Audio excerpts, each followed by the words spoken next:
Bienvenidos a Vértice Internacional, soy Rina Musali, qué gusto saber que me acompañan en el programa de hoy. El plan sobre Groenlandia está marcando el debate político internacional. Negociaciones entre Estados Unidos, la OTAN, la Unión Europea, Groenlandia y el Reino de Dinamarca están teniendo lugar sobre el futuro político de Groenlandia y sobre esta isla ártica, la más grande del mundo, de la que está siendo hoy disputada. Pero ¿cuál es la misión de la OTAN sobre Groenlandia? ¿Por qué Trump tiene un interés geopolítico en esta isla ártica? ¿Cuál es la riqueza mineral y los recursos naturales que esconde esta isla, que se le ha llamado el gigante dormido en materia de minerales? Y bueno, ¿qué lecciones México puede aprender sobre la disputa de Groenlandia? Les pido por favor que me acompañen.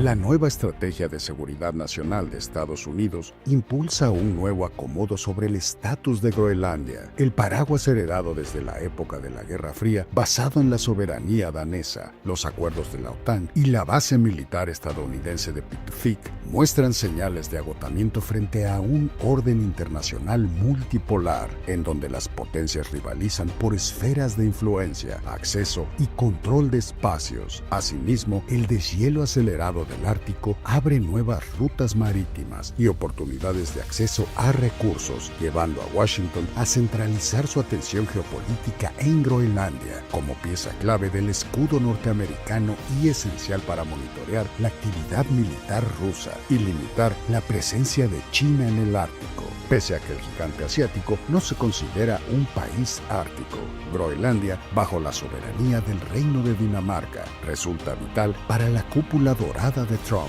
su ambicioso proyecto de defensa antimisiles. La ofensiva trumpista sobre Groenlandia ha acaparado la atención de la comunidad internacional. Si bien esta amenaza se ha frenado por el momento, ello no significa que Donald Trump no quite su mirada estratégica en la isla ártica. Para comentar sobre la disputa por Groenlandia y sobre las negociaciones que se están llevando a cabo entre varios actores políticos, les llevamos desde la antigua sede del Senado una mesa de análisis para discutir el tema. Nos acompaña el doctor Ángel Jaramillo, él es analista internacional y es asociado del Consejo Mexicano de Asuntos Internacionales, el COMEXI. Bienvenido, Ángel. Gracias por la invitación, Rina. Gracias. Está con nosotros también Arturo Ponce Urquiza, él es analista internacional y un experto en temas de seguridad internacional y geopolítica de la UNAM. Bienvenido, Arturo. Muy bien, gracias, Rina. Y está con nosotros Nicolás Richbieter, especialista en seguridad internacional y colaborador de la Fundación Konrad Adenauer. Bienvenido. Gracias por la invitación. Gracias, Nicolás. Ángel, lo que empezó como una fantasía, un deseo pasajero, inclusive un mismo capricho de Trump de adquirir la isla de Groenlandia, se convierte ahora en un nodo central de su política exterior. Sí, a mí me gustaría referirme a por qué Trump está interesado en Groenlandia. Hay varias razones de eso, pero para mí la principal tiene que ver con el fracaso de su intento para establecer aranceles muy altos a China. Lo intentó, pero China le contestó, y le contestó de manera muy eficiente desde mi punto de vista. La respuesta de China fue: ok, ¿me quieres establecer aranceles? Yo voy a detener el tráfico de minerales críticos y tierras raras. China tiene, me parece que más del 60% de estos materiales críticos. Y entonces la administración Trump se dio cuenta de que esa era la situación con China y que tenía que competir con ellos. Entonces cambió su estrategia y comenzó una nueva estrategia que consistió básicamente en establecer diferentes tipos de acuerdos con varias partes del mundo. Por ejemplo, hay un acuerdo con la Unión Europea, sí. Hay otro acuerdo con Japón, otro con Canadá, y hace algunos días, se estableció también un acuerdo sobre minerales críticos con México, que va a ser fundamental para la negociación del Tratado de Libre Comercio, ¿no? Entonces, su interés por Groenlandia es parte de este cambio de la estrategia de la administración Trump para poder competir con China en lo que viene ahora, ¿no? Que es la extensión de la inteligencia artificial y de la computación cuántica, que va a cambiar completamente la forma en que se crea riqueza en el mundo. Claro. Me parece que eso es lo que está detrás. Arturo, ¿cómo estás viendo esto? ¿Esto está detrás? Digo, el tema de China, del gigante asiático, ¿o le sumarías otras cosas? Yo diría que le sumaría lo que bien dice, pero también el elemento, me voy a centrar en el momento de la hiperpotencia. 1991 a 2001. Estados Unidos es la hiperpotencia y tiene el control pleno de la seguridad internacional y del acceso a los recursos los que quiera. Pero lo que está sucediendo es que, en efecto, hay un nuevo actor, un actor con peso importante y un liderazgo firme con Xi Jinping. ¿Qué es lo que necesita Estados Unidos para seguir siendo la potencia? Tiene que recuperar espacios de control y zonas de control que decimos así en geopolítica. Y uno de esos espacios es Groenlandia, precisamente. Es cierto la condición de las tierras raras, pero también la cuestión de la seguridad que requiere para cuando venga el proceso de deshielo. No hay que dejar de ver que precisamente la Federación Rusa, la República Popular de China, están en un proceso acelerado de construcción de barcos rompehielo para las nuevas rutas. Esa sería una parte. La otra, en los últimos meses la Federación Rusa ha ido estableciendo una serie de bases misilísticas en el Ártico, lo que le daría una mejor condición de ataque, pero ahora desde el norte, y el NORAD no necesariamente respondería tan rápido. Por eso, por ejemplo, la base que está en Thule es vital para esa circunstancia. Y si lo agregamos ahora a la cuestión de la doctrina, de lo que él cree que es Estados Unidos, pues nos referenciamos desde el Destino Manifiesto hasta la hora Donroe. Es precisamente esa situación. De acuerdo, pero a ver, Arturo, Nicolás, ¿qué piensas también de este pensamiento geopolítico trumpista? Porque Trump lo que dice es, bueno, Groenlandia está más cerca de Nueva York que de Copenhague. Es decir, entra dentro del hemisferio occidental y esa es la prioridad de la política exterior de Estados Unidos. Sí, absolutamente. O sea, lo importante es, hemos visto en el año pasado con la Estrategia Nacional de Seguridad de Estados Unidos, que Estados Unidos entiende toda esta esfera de Occidente, el hemisferio Occidente es la zona de Estados Unidos. Allá no permiten que ningún otro país, ni China ni Rusia, tiene una influencia en eso. Y Estados Unidos lo entiende desde América del Sur, América Latina, hacia el norte y hacia Groenlandia. Entonces, en el entendimiento de Estados Unidos, Groenlandia es una pregunta de la seguridad nacional y no permiten que Rusia, como acaba de decir el profesor, tiene como una influencia allá en Groenlandia. No, o sea, la influencia que el país que puede tener una influencia allá es Estados Unidos. Y tiene que ver con que mis colegas han dicho, ¿no? Con las tierras raras, pero también con el tema del comercio. Y si me permite, quiero mencionar esto un poco más en detalle. Porque en 2040 a 2050 el comercio, 89% del comercio global va a pasar sobre estas zonas polares en el norte. Ya no va a pasar sobre el canal de Suez, canal de Panamá, eso va a existir todavía, pero la mayoría va a pasar allá. Entonces, quien controla Groenlandia también tiene un control muy grande sobre estas rutas polares y allá se puede ganar dinero. Es solo un número. Me acuerdo hace algunos años había un buque que se llama Evergreen, que era en el canal de Suez y estaba bloqueado durante algunos días.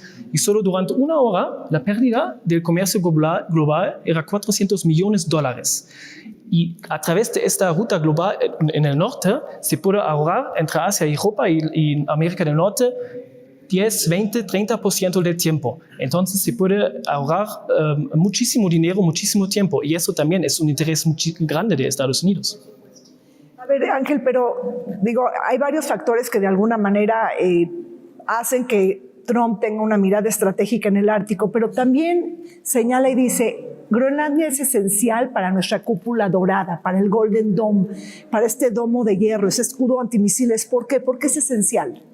Es esencial. Bueno, eso viene de que está tratando de copiar la estrategia de Israel, ¿no? Del domo dorado.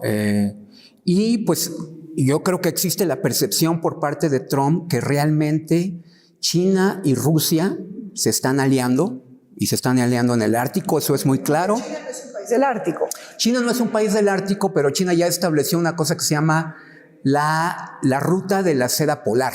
le llaman incluso, ¿no? La ruta de la seda polar, que implica que, y ya se está poniendo en práctica en la realidad, ¿no?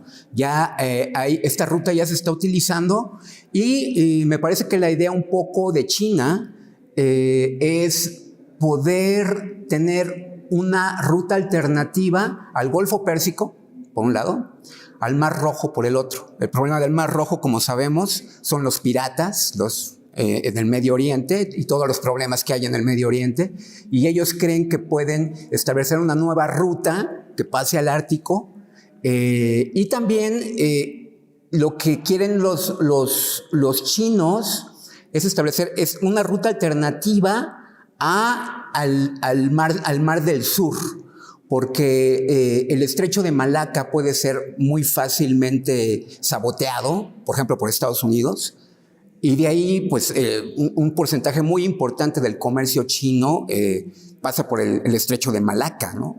Entonces ellos están viendo, me parece a mí en términos geopolíticos, una ruta alternativa, pero al llegar al norte, al llegar al Ártico, están estableciendo una alianza con Rusia, una alianza con Moscú.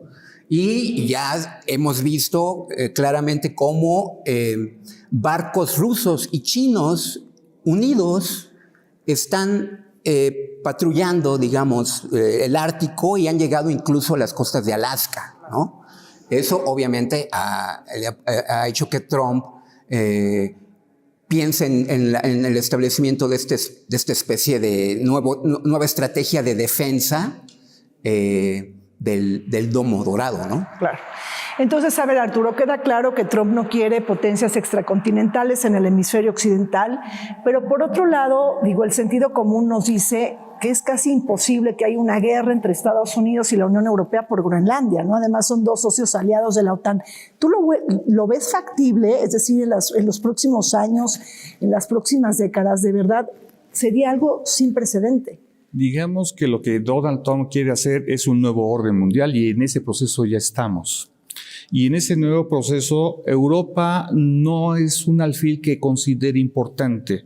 El gran rival es lo que le llaman el Dragon Bear, es decir, esta fusión de un dragón chino con un oso ruso, y en donde la proyección de China es a través de la Federación Rusa hacia Europa. Y lo que menos quiere ahorita Estados Unidos, por una situación, su condición económica. Todo se manufactura, todo se produce, digamos, de esa manera en China. Una parte del Make America Great Again es volver a producir en los Estados Unidos, y tenemos, desde la visión de Estados Unidos, todo para hacerlo. Aquí hay tierras raras, aquí hay petróleo, aquí hay hidrocarburos, aquí hay todo. No necesitamos de Europa, no necesitamos de Asia, no necesitamos de África. Tenemos todo aquí. Y por lo tanto, eso se refuerza además con una condición muy doctrinal. Desde el principio de la doctrina de James Monroe hasta el Monroe, pasando por toda la historia de los Estados Unidos, es definir una política que es muy importante, la de la seguridad hemisférica occidental, donde en una condición bien mahaniana, la frontera de Estados Unidos está en Europa y está en la costa de China y en la costa de Japón. Nicolás, desde tu punto de vista, ¿estás de acuerdo con lo que está diciendo Arturo? Sobre todo, tú miras cómo la disputa por Groenlandia sintetiza el cambio de una era geopolítica, es decir, ¿estamos viviendo el fin de una era geopolítica y el inicio de otra? Creo que se puede decir sí. O sea, si vemos como la OTAN después de la Guerra Fría, o sea, siempre tuve que discutir por qué existe la OTAN. O sea, hay todavía un sentimiento por la OTAN, pero sí, la idea de la OTAN era obviamente proteger el territorio de la OTAN de países que no eran parte de la OTAN. Y ahora hablamos en Groenlandia sobre un posible conflicto entre dos países que están parte de la OTAN, Estados Unidos y Dinamarca, en un territorio de Dinamarca, de la OTAN, ¿no? Que es Groenlandia. Y si pensamos, yo creo que es el fin de la OTAN. O sea, si eso podría pasar, si Estados Unidos va a invadir Groenlandia, eso es el fin de la OTAN. O sea, no digo el siguiente día se va a resolver, pero no veo ninguna posibilidad como la OTAN puede seguir existiendo si eso lo pasaría. Pero inclusive no nada más es el fin de la OTAN, Ángel, pudiera poner en riesgo la supervivencia de la Unión Europea como un orden supranacional. ¿Estás de acuerdo? Si se acaba la OTAN, sí, la Unión Europea estaría en peligro desde mi punto de vista. Ahora me gustaría tocar otro punto esencial de este debate, que es la guerra de Ucrania. Es decir, el Ártico, había un grupo, el Círculo Ártico, ¿no?, que estaba compuesto por 8 países, Canadá, Estados Unidos, 5 europeos y Rusia, y se supone que estos 8 países estaban, digamos, aliados para que el Ártico fuera un lugar donde se realiza de cooperación científica, de cooperación tecnológica, sobre todo lo que tiene que ver con el cambio climático, que es muy importante. La guerra en Ucrania cambió esto, ¿no? De ser un círculo de cooperación, comenzó a ser un problema entre Rusia por un lado, Europa y Estados Unidos por el otro, ¿sí? Se volvió parte de esta nueva Guerra Fría, ¿no? Se dejaron de hacer investigaciones de cooperación científica, de cooperación tecnológica, sobre el cambio climático. Eso es muy preocupante, me parece, para todo mundo, porque lo que está pasando en el Ártico pues puede tener potencial, puede ser potencialmente no beneficioso para el planeta entero, ¿no? Por todo lo que tiene que ver el cambio climático en el Ártico, ¿no? Entonces, creo que es fundamental entender también la guerra en Ucrania. La guerra en Ucrania cambió la jugada entre Europa y Rusia. Claro. Y bueno, desde otro punto de vista, de alguna manera también, Groenlandia es una isla ártica, no es la isla más grande del mundo, y se está militarizando el Ártico, ¿no? O sea, si bien China no es un país del Ártico, Nicolás, de alguna manera pues tiene intereses en el Ártico, Rusia sí es un país del Ártico, Estados Unidos es un país del Ártico, pero Trump se da cuenta de esto y de alguna manera busca mantener su zona de influencia. Pero a ver, Arturo, Trump ha atacado, por ejemplo, a Siria, a Nigeria, a Venezuela con la intervención militar, amenazas contra Irán en la actualidad, a México, a Canadá.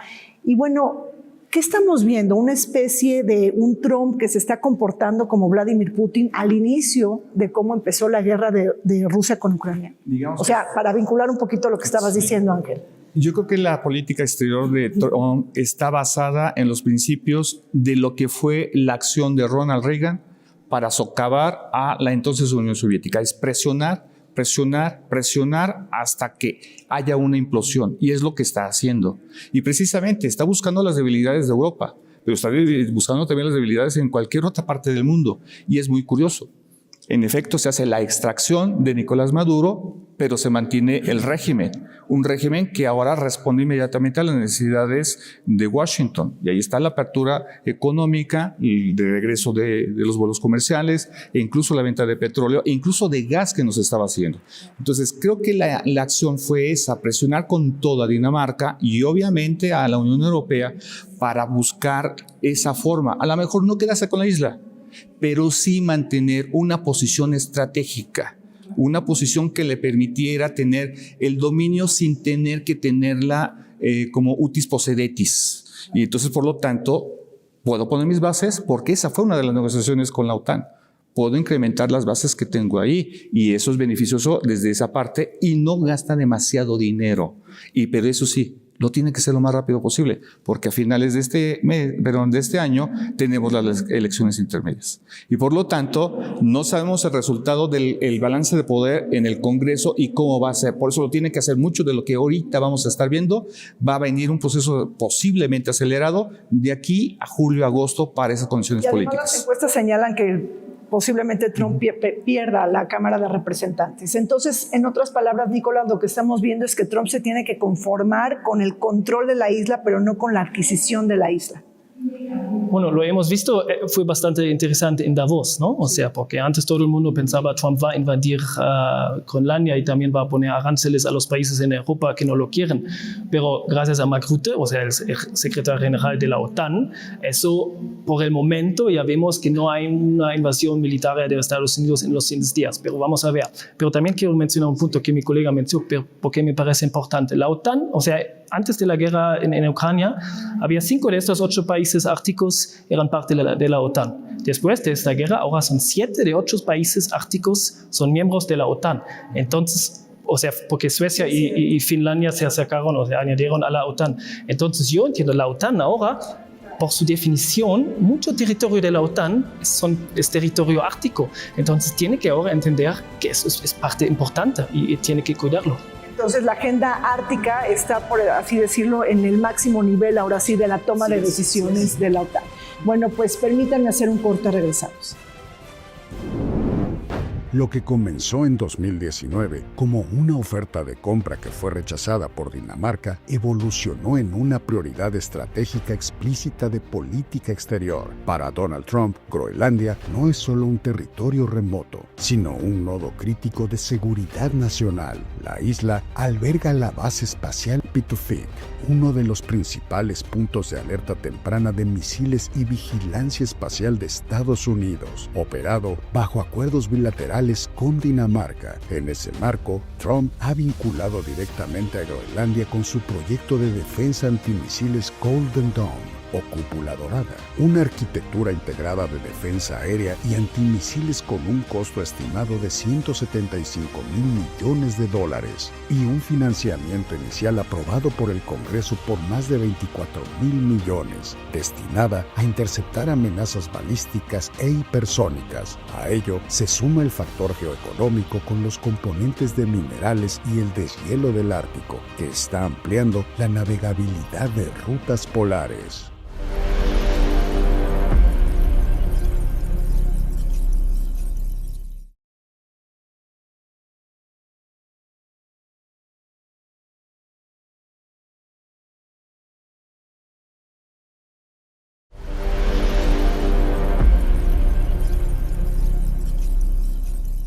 La creciente presión estadounidense sobre Groenlandia está generando una crisis existencial en las relaciones transatlánticas. La diplomacia coercitiva de Trump, basada en amenazas comerciales y presiones económicas, demanda una nueva arquitectura geopolítica que le conceda preeminencia al interés nacional de Washington en el Ártico, una partida de alto riesgo que puede fracturar a la OTAN y desestabilizar la seguridad europea. Aunque las tensiones disminuyeron tras el foro de Davos, el interés de Trump sobre Groenlandia sigue vigente. Un ataque estadounidense contra Groenlandia sería un acto sin precedentes entre aliados y constituiría la primera vez que un miembro de la OTAN invade el territorio de otro, un panorama desestabilizador que hoy encuentra freno gracias a las negociaciones que se están llevando a cabo entre Estados Unidos, Unión Europea, la OTAN, Dinamarca y Groenlandia.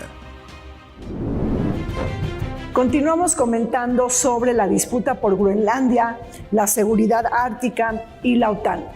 Arturo, se ha dicho que la coyuntura en Groenlandia sintetiza todas las frustraciones de Donald Trump frente a Europa, que creo que este es un tema muy importante de desmenuzar. ¿Estarías de acuerdo con ello? Es decir, ¿por qué hay una enorme aversión de Trump hacia Europa? Digamos que lo pongo en sentido económico. No han pagado lo que nosotros les dimos para protegerlos en su momento de la Unión Soviética, desde la perspectiva de ellos. Ustedes pudieron sacar adelante su proyecto de una gran unión económicamente hablando, se hicieron poderosos y nunca nos distribuyeron, o cuando menos nos dijeron gracias a través de lo que hicimos desde el Plan Marshall hacia la fecha. Es decir, está esa pequeña tesitura ahí, o sea, en el discurso. Riders, ¿no? Como gorroneo, o sea, ¿no? A final de cuentas, Estados Unidos tiene que ser la pieza importante donde aquel al que se le ayudó debe de salir a darle las gracias. En las relaciones internacionales y menos en la geopolítica es necesario. Es a través de la cooperación internacional que se da las gracias, es a través de la OTAN, pero desde la perspectiva de Donald Trump no necesariamente. Y voy a una cuestión más interna, y es el orgullo de ser estadounidenses, el etos estadounidense. Y ese etos estadounidense requiere recuperar su fortaleza, es decir, Donald Trump está en contra de la cultura woke, y parte de ese sentimiento conservador es todos aquellos a los que yo les ayudé ahora tienen que rendir tributo. y por lo tanto demostrar que Estados Unidos es la potencia que sigue manejando los hilos de la seguridad internacional. Y lo estamos viendo, me salgo un poco del tema, pero sí con lo que está sucediendo en Irán. Por un lado, tratar de establecer negociaciones, pero por el otro lado, las 100,000 toneladas de diplomacia, es decir, el portaaviones que está cerca junto con su grupo de ataque, pues demostremos quiénes somos, ¿no? Así lo ves, Nicolás, es decir, estas diferencias, estas fisuras, estas máximas tensiones entre la Unión Europea y Estados Unidos dentro de la OTAN son ampliamente regocijantes para China y para Rusia, es decir, son grandes noticias para Putin y para Xi Jinping. Sí, me acuerdo, hace 2 semanas el secretario de Rusia, el señor Lavrov, dijo, nos gusta mucho que los países dentro de la OTAN se están peleando. Entonces, para Rusia y para China es un regalo de Navidad y estamos en enero y febrero, ¿no?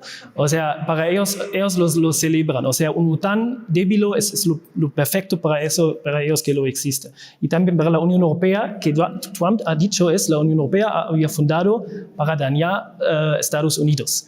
Entonces es lo mismo, ¿no? O sea, su odio contra la Unión Europea también viene de eso, que él percibe la Unión Europea es una amenaza económicamente para Estados Unidos. Y en el mundo, como ya he dicho, para China y Rusia es perfecto. O sea, ellos le gusta. No, y justamente ahora, Ángel, que se están negociando el fin de la guerra Rusia-Ucrania, ya vienen los 4 años de la guerra, pues esto es beneficioso para Putin, pero también le da carta abierta a Xi Jinping para posiblemente reincorporar a Taiwán. Entonces, por eso sí estamos hablando de un marcaje, de una nueva etapa o una nueva era geopolítica.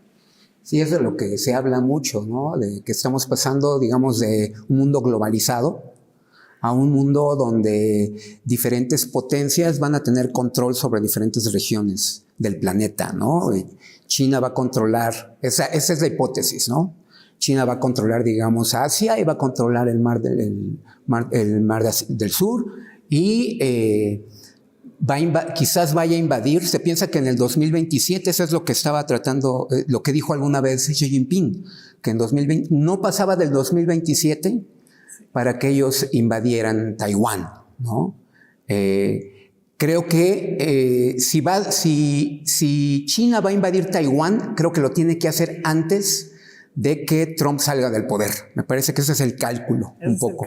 Porque la derrota de Trump primero en 2026 en las intermedias y luego en 2028, si pierde la elección, quizás llegue un gobierno demócrata, por ejemplo, en donde que para ellos Taiwán vuelva a tener un valor estratégico importante, ¿no?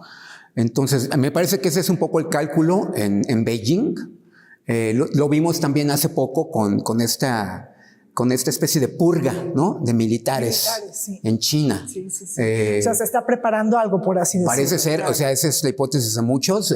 Claro que no sabemos bien lo que está pasando en Beijing, pero muchos tienen esa hipótesis de que se está cambiando, se está transformando la élite militar de tal manera que pueda facilitar el objetivo de Xi Jinping de invadir Taiwán. Claro.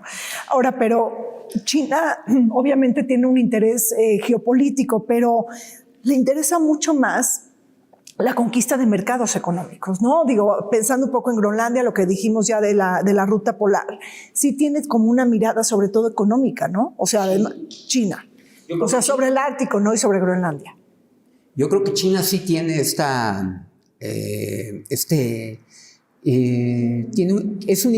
China quiere ser, digamos, el imperio que fue en Asia, pero en todo el mundo. Lo que fue el imperio chino durante varios milenios, pero solamente en la zona asiática, creo que ahora lo quiere llevar al planeta entero. Entonces hay una visión global de China, pero yo creo que también hay una visión global de Estados Unidos.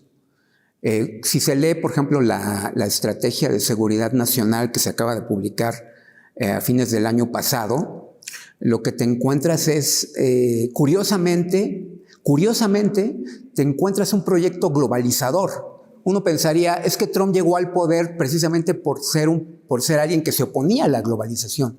Pero cuando lees la estrategia, te das cuenta de que ellos siguen interesados, la administración Trump sigue interesada en controlar las vías comerciales en todo el planeta, ¿no? Claro. Entonces, yo creo que lo que está pasando es que hay dos visiones del mundo globales, la de China y la de Estados Unidos. Y como en el viejo oeste, no hay lugar para los dos, ¿no? Y bueno, Nicolás, ¿cómo estás evaluando la respuesta de la Unión Europea? Es decir, ¿cómo de alguna manera se defiende, ¿no?, frente a China y frente a Estados Unidos? Y bueno, ¿cuál es su política para defender y proteger a Groenlandia? Bueno, es difícil. O sea, hay que decir la Unión Europea, o sea, Estados Unidos es importante para la Unión Europea y China es importante para la Unión Europea también. Estados Unidos es importante para la Unión Europea en términos militares, ¿no? O sea, sin Estados Unidos, la situación militar de la Unión Europea está muy débil. La Unión Europea no puede defenderse sin Estados Unidos. Entonces, no puede romper esta relación con Estados Unidos. Con China, la relación es más comercial, ¿no? O sea, la mayoría de las exportaciones de la Unión Europea van todavía a China. Entonces, eso es también peligroso. Entonces, creo que para la Unión Europea, después de la Guerra Fría, es el momento más difícil que existe, ¿no? Y intentan, hablando sobre Groenlandia ahora también, porque la Unión Europea ha ignorado Groenlandia en los términos militares en los últimos años, ¿no? Ahora, justamente hace algunas semanas, hay una nueva estrategia de la Unión Europea sobre la situación ártica. Están intentando que, bueno, eso es importante, tenemos que cuidarlos, especialmente porque uno de mis colegas ya lo mencionó. No hay una guerra en Groenlandia, en la zona ártica, pero hay ataques híbridos de parte de Rusia y China, ya existen. O sea, tenemos cables de Dinamarca que de repente están dañando y ya sabemos que normalmente son rusos y quizás a veces China está involucrado en eso. Entonces la Unión Europea ahora está intentando de mejorar esta situación y defenderse también en el ámbito de Groenlandia. ¿Y cómo se está defendiendo? Arturo, o sea, sobre todo, sabemos que hay contingentes militares, ¿no?, de Francia, de Alemania, en Groenlandia, de Suecia y creo que también de Noruega, pero ¿eso es como una acción colectiva de la OTAN o es una acción colectiva por países? ¿Está fragmentada? ¿Está siendo cuestionada la Unión Europea frente al futuro de Groenlandia? Digamos que lo que está sucediendo es una fragmentación de ellos mismos.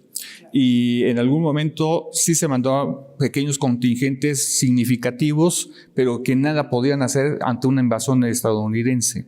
Digamos que fue un momento de solidaridad con Dinamarca, una necesidad de demostrar un músculo simbólico, pero realmente la fuerza militar la tiene del otro lado. Y quiero acotar esto.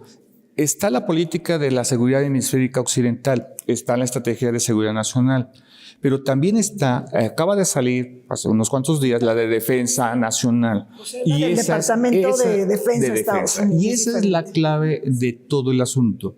Si uno la va revisando con mucha atención. Y además ahí señala el Golfo de México. Exacto. Entonces, esta establece con claridad que sí hay un interés en Taiwán, sí hay un interés en los países africanos, pero su principal atención es todo lo que está en el continente americano, otra vez, incluyendo Groenlandia.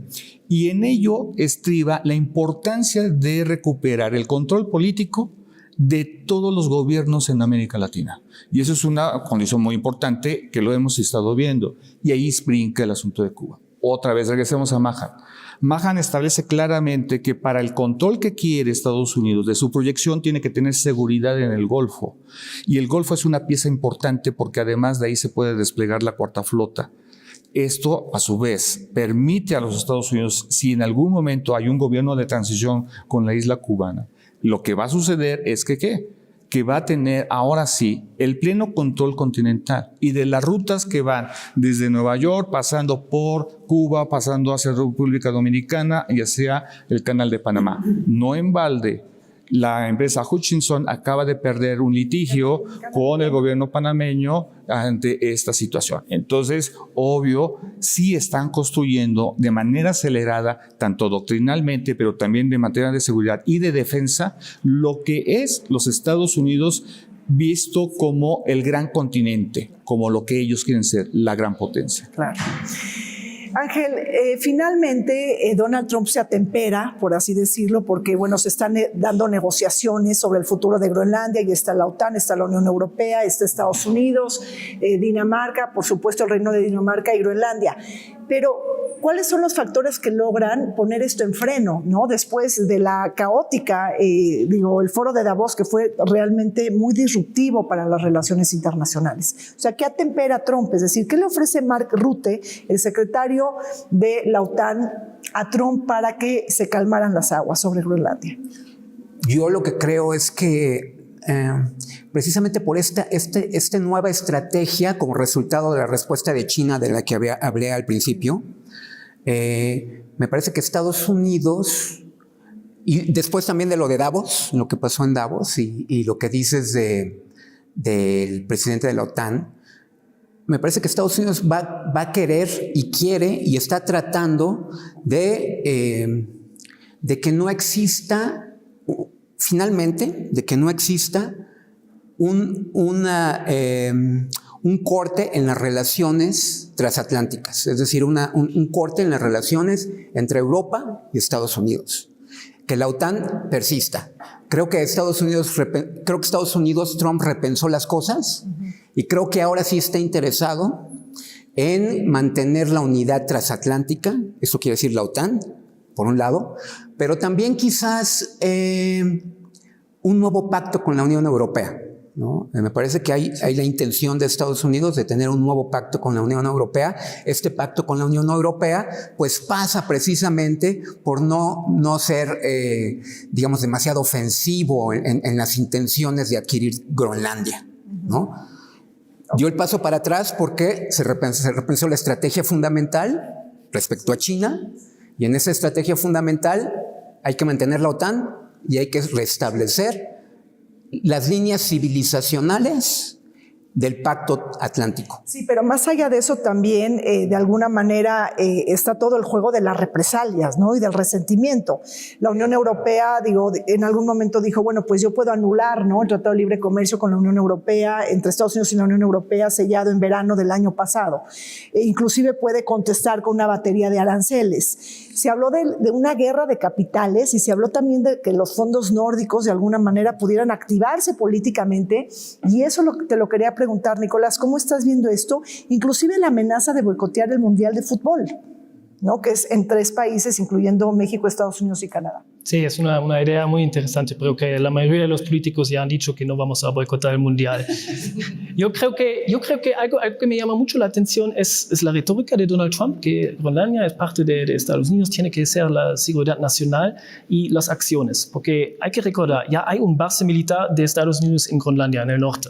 Sí. Y es posible, o sea, hay este contrato entre Dinamarca después de la Segunda Guerra Mundial y Estados Unidos, que Estados Unidos puede mandar más militares, puede abrir más bases en Groenlandia. Sin Groenlandia sería Estado 51 de Estados Unidos. Entonces, y Estados Unidos ha bajado este número de bases que tenía durante la Segunda Guerra Mundial. Entonces, a mí me llama mucho la atención.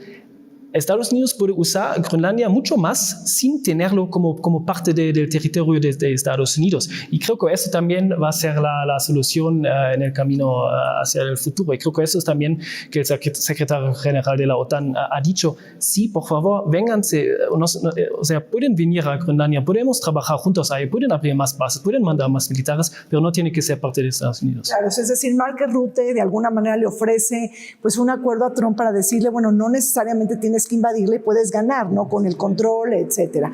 Ahora, ya nada más rápidamente antes de irme al corte, pues el tema de que la OTAN ahora se va a expandir al Ártico, Arturo, pues esto va a prender toda la furia de Vladimir Putin, ¿no? Esto fue uno de los grandes impulsos de la guerra de Rusia y Ucrania, entonces lo va a ver como una amenaza existencial, es decir, que la OTAN se expanda hacia el Ártico, en donde Rusia es un país del Ártico. Yo creo que ya lo tenían calculado en el momento en que entró Finlandia y Suecia a la OTAN a razón de la guerra con Ucrania. Ya lo tenían calculado, y por eso lo que comentaba hace un momento de las nuevas bases que están en el Ártico. Digamos que es un nuevo punto de inflexión en ese status quo nuevo que se está gestando. Y es decir, en esas zonas de control muy claras que ya se tienen. Y por lo tanto, Estados Unidos aplicó lo que comentábamos hace un rato, la presión. Presionó a la OTAN y logró. Presionó a la Unión Europea y logró. Y por lo tanto, va ajustando las piezas. Y ese proceso es muy interesante, pero también muy riesgoso, porque en un fallo de las acciones se puede desatar las furias, y entonces el problema es que no queremos eso para el resto de este año y de los años venideros, una guerra. No, y además la OTAN se está preparando para una posible guerra en el Ártico, pero bueno, hablemos de esto regresando, vamos a un corte. Las tierras raras son un grupo de 17 elementos metálicos estratégicos para la industria tecnológica y militar. Intervienen en turbinas eólicas, vehículos eléctricos, radares, misiles guiados, láseres, baterías y microcomponentes electrónicos. Aunque el territorio groenlandés no registra actualmente producción comercial, sí posee reservas identificadas de alrededor de 1.5 millones de toneladas métricas, según el USA Geological Survey. Además de recursos potenciales mayores estimados por el Servicio Geológico de Dinamarca y Groenlandia, este potencial es geopolíticamente sensible porque la cadena global de suministro está altamente concentrada. Datos citados por la Agencia Internacional de Energía muestran que China domina la mayor parte del procesamiento y una porción mayoritaria de la producción mundial. Por ello, tanto Estados Unidos como la Unión Europea han clasificado a las tierras raras como minerales críticos y ven en Groenlandia una posible vía de diversificación de suministro a largo plazo.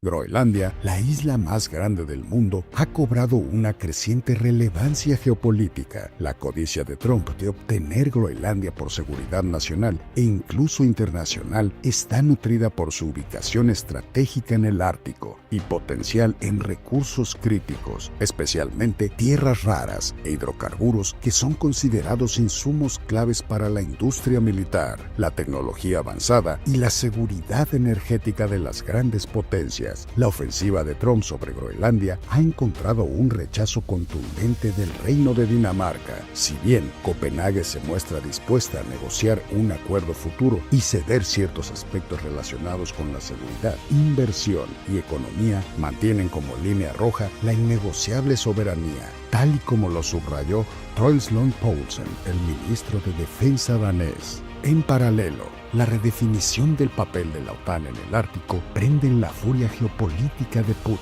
quien mira a la alianza transatlántica como una amenaza directa. Seguimos adelante con esta mesa de análisis en Vértice Internacional comentando sobre la crisis por Groenlandia y los movimientos que esto ha generado en la política internacional. Nicolás, hemos dejado de lado a los groenlandeses. ¿Qué piensan ellos? ¿Cuál es su estado de ánimo, su sentir? ¿Quieren seguir formando parte del Reino de Dinamarca o quieren ser ciudadanos de Estados Unidos? ¿Dónde están ellos en todo eso? Sí, es una buena pregunta porque se habla muy poco sobre eso. O sea, se habla mucho sobre el tema de derecho internacional, si Estados Unidos tiene el derecho de invadir Groenlandia y por supuesto no hay ninguna justificación, pero también parte del derecho nacional de las Naciones Unidas es la autodeterminación de los pueblos. Eso significa que el pueblo de Groenlandia también tiene el derecho de autodeterminarse, ¿no? Y o sea, son 50,000 personas, 60,000 personas, entonces hay que escucharles. Y desde lo escuche, no quieren ser parte de Estados Unidos. O sea, si quizás hay algunas personas que les gustaría estar, no, han dicho muy claramente que no quieren ser parte de Estados Unidos, quieren ser groenlandeses. Y obviamente ahí está también esta disputa si quieren seguir estando parte del reino de Dinamarca, pero al menos hemos visto la visita, ¿no?, del canciller de Dinamarca y de Groenlandia, si fueron juntos a Estados Unidos. Entonces a mí me parece ahora no es el momento donde los groenlandeses quieren salir del Reino Unido, pero definitivamente no quieren ser parte de Estados Unidos, y en el futuro obviamente se puede pensar si quieren independizarse totalmente o si quieren seguir parte del Reino de Dinamarca. Pero estarían abiertos, por ejemplo, Arturo, a las oportunidades de negocios, por así decirlo. Ahora, los negocios cuando todavía Groenlandia tiene una capa de, o sea, está cubierta por la capa de hielo, o sea, es decir, sí hay viabilidad de los negocios, pero no tan en un corto plazo, ¿no? Es que ese es el asunto. Donald Trump tiene que hacerlo todo en muy poco tiempo y entonces, por lo tanto, tiene esa necesidad de llevar a cabo sus planes en ese tiempo que le queda. Los negocios que se puedan hacer en materias raras, en petróleo, incluso en agua, las nuevas rutas, van a requerir de una ardua negociación, en este caso con el Reino de Dinamarca, y por lo tanto no le está en su expertise. Y si a eso le agregamos el asunto de China, necesita Estados Unidos seguir manteniéndose como potencia ante una fecha, y esa no hay que perderla, 2049. Es el centenario de la Revolución China. Y China quiere para ese momento convertirse en la primera potencia global. Entonces Estados Unidos quiere atajarlo a sí o sí. Y por lo tanto es muy necesario estas piezas que ha ido construyendo, pero no le da el tiempo porque es una nación todavía democrática. Y veremos qué va a pasar en los próximos meses. Claro. Oye, Ángel, entrando ya al terreno interno de Estados Unidos, que bien lo pone así Arturo, ¿qué implicaciones tiene para el Partido Republicano y también para esta base dura trumpista, el Make America Great Again, que Trump quiere adquirir la isla de Groenlandia? Bueno, recordemos también que este año se cumplen el 250 aniversario de la Constitución de Estados Unidos, ¿no? de 1776. Creo que eso está afectando lo que está haciendo Trump, que quiere pasar a la historia. O sea, recordemos que Trump no me parece a mí un presidente, digamos, típico. Creo que es un presidente que quiere cambiar y quiere pasar a la historia, ¿no? Quiere ser Washington, quiere ser Lincoln, el nuevo Lincoln, quiere ser el nuevo Kennedy, ¿no? A ese nivel. No, entonces, me parece que estas ambiciones grandiosas que tienen que ser tomadas en cuenta por México, por ejemplo, ¿no? Acabamos de, la semana pasada, pues hubo muchos análisis sobre digamos, una nueva interpretación del gobierno estadounidense de la guerra con México de 1847, donde Estados Unidos le quitó la mitad del territorio a México. Eso había estado durante varios años, varios lustros, varios decenios, había estado, digamos, era un tema que no se tocaba, ¿no? Ni Estados Unidos lo tocaba, ni México lo tocaba. Lo está tocando ahora el nuevo el presidente Trump, y creo que hay razones para que lo esté tocando, ¿no? Y tiene que ver con una nueva manera de mirar al mundo, en donde y ese es el cambio del Trump 1.0 al Trump 2.0, ¿no? El Trump 2.0 ya no solamente mira hacia el propio territorio de Estados Unidos como la base, sino que tiene ambiciones territoriales más allá, ¿no? Y México, pues, es un vecino débil, ¿no? De Estados Unidos. Y creo que debería tomarse en serio estas nuevas ambiciones territoriales. Por ejemplo, voy a dar un ejemplo, ¿no? Baja California tiene un estatus legal en México que no está claro si pertenece o no pertenece a México. Es muy posible que Trump, en la administración Trump, se pudiera dar cuenta de esta falta de seguridad legal de Baja California, ¿no? De la península, y quiera intentar hacer algo ahí, ¿no? Ahí, por ejemplo, vemos una vulnerabilidad que México necesita cambiar las leyes, ¿no? Sí. Para que, y también hacer una apelación desde el derecho internacional para que quede muy claro que la península de Baja California es mexicana, pero no lo han hecho, ¿no? Y tenemos a Trump fintando que quiere territorio mexicano, ¿no? Y ahí también tenemos este cambio de nombre, ¿no? Del Golfo de México al Golfo de América, ¿no? Por ejemplo. Y bueno, Nicolás, efectivamente traemos pues una disputa por Groenlandia, pero esto de alguna manera está cambiando la conformación geopolítica en el mundo. Europa, ¿qué debe de hacer? Es decir, lo que hace Trump es ponerla como decadente sobre todo, ¿no? Y está muy enojado con ellos por el tema de la migración, pero realmente Europa, ¿cómo va a jugar con estos entretejidos tan complicados? Sí, no, justamente, o sea, lo que lo hace Donald Trump es romper las reglas que ya existen en el ámbito internacional, romper el derecho internacional. Y si pensamos en Europa, y me gustaría añadir México allá también, no somos poderosos grandes como Estados Unidos, como China, somos, como se llama, middle powers, ¿no? O sea, poderosas medias, exactamente, ¿no? Y el éxito de estas potencias medias viene del derecho internacional y de las reglas internacionales. Entonces, según yo, es tiempo que estos poderes medias se reúnen y intentan de defender este derecho internacional y las reglas internacionales en frente de China, Estados Unidos y Rusia. Y a través de eso pueden sobrevivir. Pero creo que la importancia es que se reúnen. Y eso también tiene que ver con el TEMEC. Yo creo que también Canadá y México, o sea, juntos pueden ser más fuertes contra Estados Unidos en esta negociación que vemos este año, si Estados Unidos va a negociar con Canadá y México solo, y eso es lo mismo con Europa. Y eso fue el gran mensaje, ¿no?, de Mark Carney en el foro de Davos, ¿no? O sea, eso fue hablar de las potencias medias y de la autonomía estratégica, ¿no? O sea, la autonomía estratégica como parte de la política exterior de México, ¿así lo ves? Sí, pero ahorita estamos ante una situación, ¿qué es más importante, la soberanía o el interés nacional? ¿Qué es más importante, mi seguridad nacional o la del otro? Y en esa perspectiva se está anteponiendo la visión de Estados Unidos de su interés nacional, en donde no tiene, cuando menos desde el continente americano, incluso en Europa, quien lo pueda confrontar. El único que lo puede hacer es la República Popular de China. Pero por el momento la República Popular de China está administrándose a sus zonas de influencia. Entonces, estas son las oportunidades que está haciendo Donald Trump para demostrar su poderío, y eso es muy interesante, porque a final de cuentas, si se llegó a pensar que Estados Unidos estaba en decadencia, puede que sea una decadencia moral, pero no necesariamente económica. Bueno, pues así las cosas.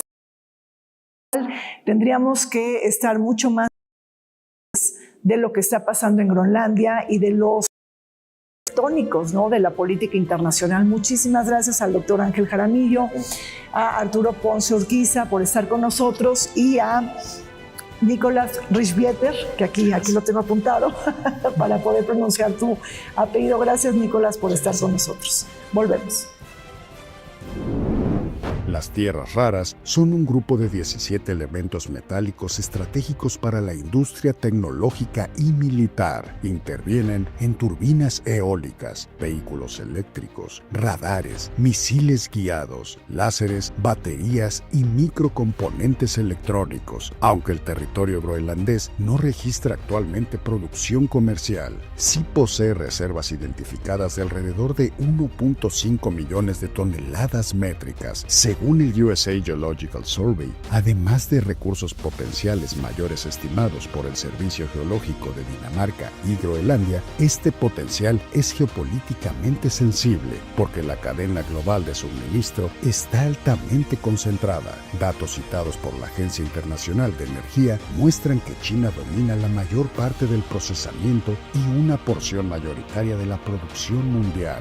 Por ello, tanto Estados Unidos como la Unión Europea han clasificado a las tierras raras como minerales críticos y ven en Groenlandia una posible vía de diversificación de suministro a largo plazo.